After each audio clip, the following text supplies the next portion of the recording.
जय श्री कृष्ण, जय माताजी। आप सौનું સ્વાગત છે આપણી મન તેરંગ ચેનલની અંદર।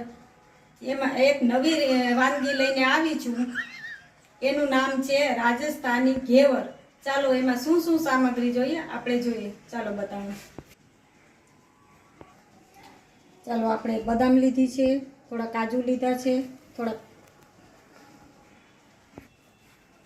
પિસ્તા લીધા છે, પછી આપણે લીંબુ લીધું છે, 2 ચમચી ઘી લીધું છે અને ચણાનો લોટ 1 ચમચી લીધો છે, પછી આપણે કેસર લીધું છે અને ગાય છાપ કલર લીધો છે અને આપણે ખાંડ લીધી છે ચાસણી બનાવવા માટે અને આપણે આટલો મેંદો લીધો છે 1 બાઉલ અને આ વેલણ અને આપણે ચાસણી બનાવવા માટે આ અને આપણે એના માટે આ લીધું છે। ચાલો આપણે આગળ તૈયારી કરીએ। बताओ શું શું આપણે કઈ રીતે તૈયારી કરીએ। હા, સૌ પ્રથમ આપણે બરફના ટુકડા 2-4 અને આપણે 2 ચમચી ઘી નાખશું।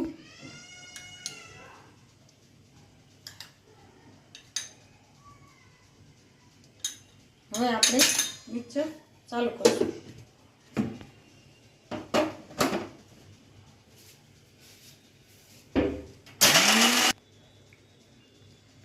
સરસ આપણું માખણ તૈયાર અને આ માખણ આપણે ઘીમાંથી જ બનાવવું પડે ઘેવર માટે।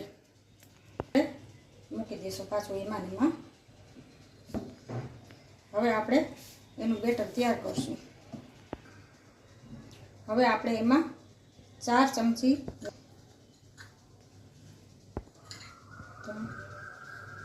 4 થઈ ગયું 4 1 ચમચી આપણે ચણાનો લોટ નાખવાનો છે।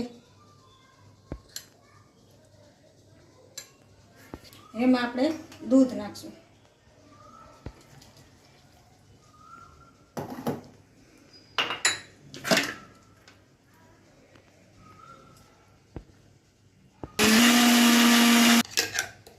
હવે આપણું બેટર તૈયાર થઈ ગયું છે। હવે આમાં આપણે દઈશું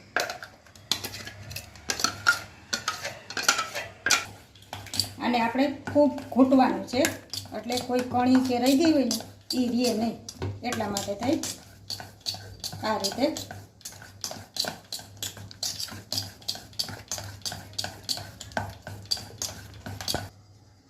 ચાલો આપણે હવે આને ગાળી લઈએ। કોઈ કણી ન રીએ કોઈ ગાંઠી ન રીએ એ રીતે જોઈ લઈએ। બસ આપણું થઈ ગયું છે ખીરું તૈયાર।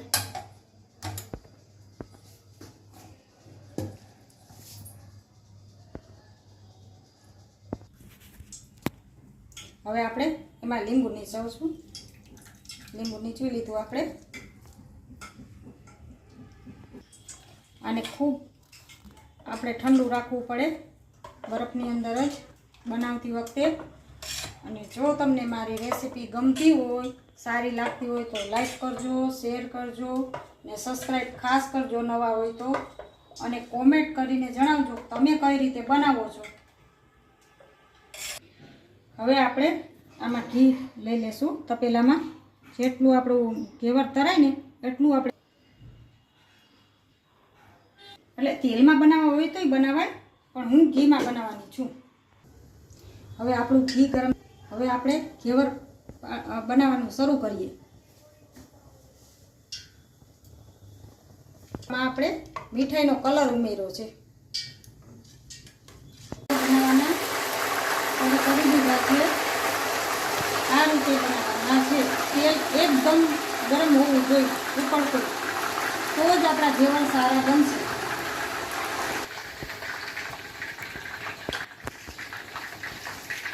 એકદમ આપણે ફૂલ રાખવાનું એકદમ, તો જ આપણા ઘેવર સારા ઉતરશે। આ રીતે વેલણની મદદથી આ રીતે આપણે એમાં વચ્ચે કાણું રીએ ને એ રીતે કરવા। આપણું ઘેવર તૈયાર થવા લાગ્યું છે।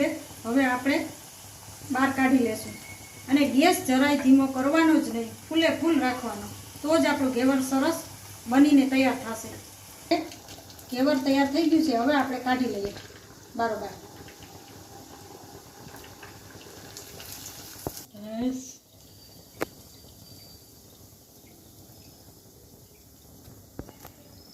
હવે આપણું જોઈ શકો છો તમે આપણું ઘેવર 2 ઉતરી ગયા છે તૈયાર. આપણું ઘેવર આપણું થઈ ગયું છે તૈયાર. ત્રીજું ઘેવર આપણું થઈ ગયું છે તૈયાર. હવે આપણે 4 કે 5 250 ગ્રામ લોટની અંદર બની જાય આરામથી. રેડી?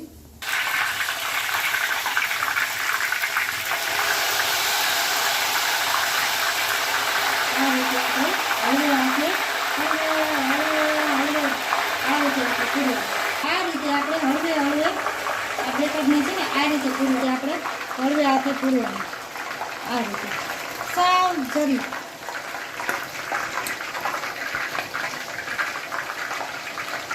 ને એકદમ ઠંડુ રાખવાનું બરફની અંદર, અને તેલ એકદમ ફૂલ રાખવાનું.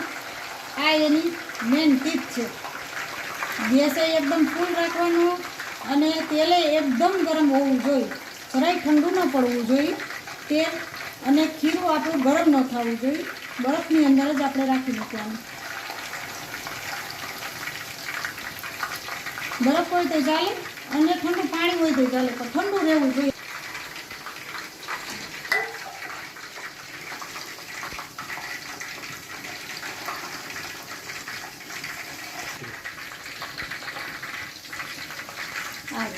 હજી આપણે આમાં ખીરું પૂરશું. સર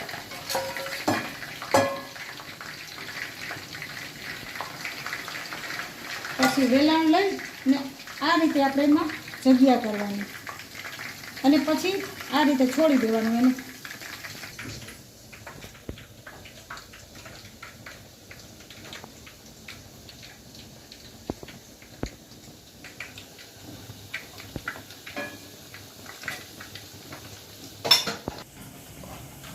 હવે આપણે ચાસણી મૂકી દઈશું બાજુમાં.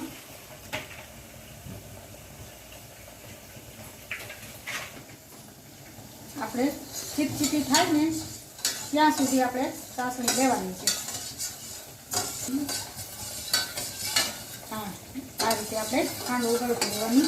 એક બાજુ આપણા ઘેવર બનવાના તૈયાર થાય છે ને આ આપણી ચાસણી તૈયાર થાય છે. આપણી વાનગીના કોમેન્ટ ખાસ કરજો કે તમને કેવી લાગે છે મારી વાનગી. હવે આપણા ઘેવર તૈયાર. આપણે ગેસ કરી દઈશું બંધ.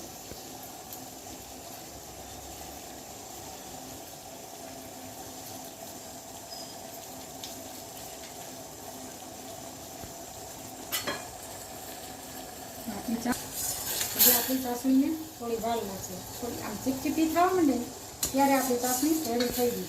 હજી વાર છે.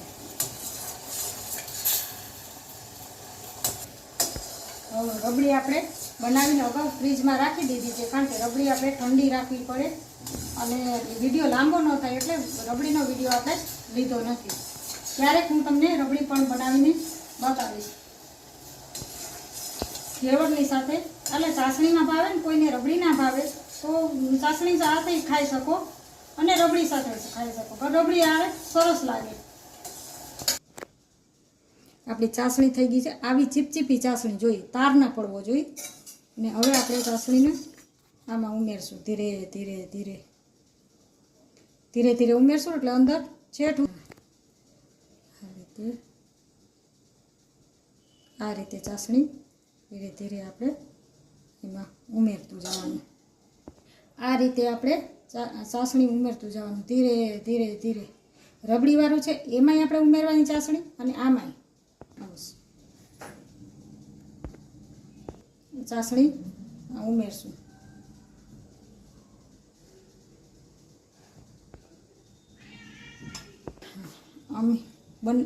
અમે બંને જણા આ રીતે ઘેવર બનાવી લઈએ.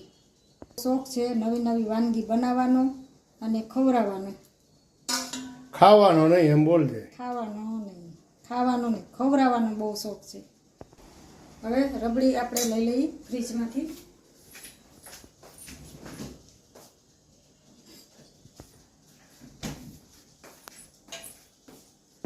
આ રીતે આપણે ઘેવરમાંથી રબડી પાથરી દેવાની. અને આ એકવાર ખાશો ને તો તમને બીજી વાર બનાવવાની મરજી થશે. આ રીતે રબડીને લગાડી દેવાની. જો તમે ટ્રાય કરજો કે તમે છે કાજુ બદામ આમાં આપણે કાજુ બદામ કેસર પધરાવશું. જો કે રબડીમાં આપણે ઓલરેડી બનાવીને ત્યારે આપણે કેસર પધરાવ્યું જ છે, છતાંય આપણે સરસ રીતે આમાં મૂકીએ. હવે આપણે એમાં કાજુ બદામ, જો કે રબડીના તો છે જ, તો છતાંય આપણે ઉપર વધારે પધરાવશું. છોકરાઓને સરસ લાગે અને ભાવે. કાજુ બદામ વધારે હોય ને તો પિસ્તા, કાજુ બદામ એ રીતે.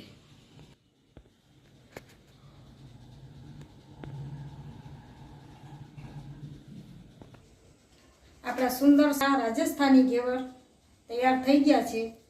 ચાલો આપણે હવે એક નવી રેસીપી સાથે નવા વિડીયોમાં મળશું. જય માતાજી, જય શ્રી કૃષ્ણ.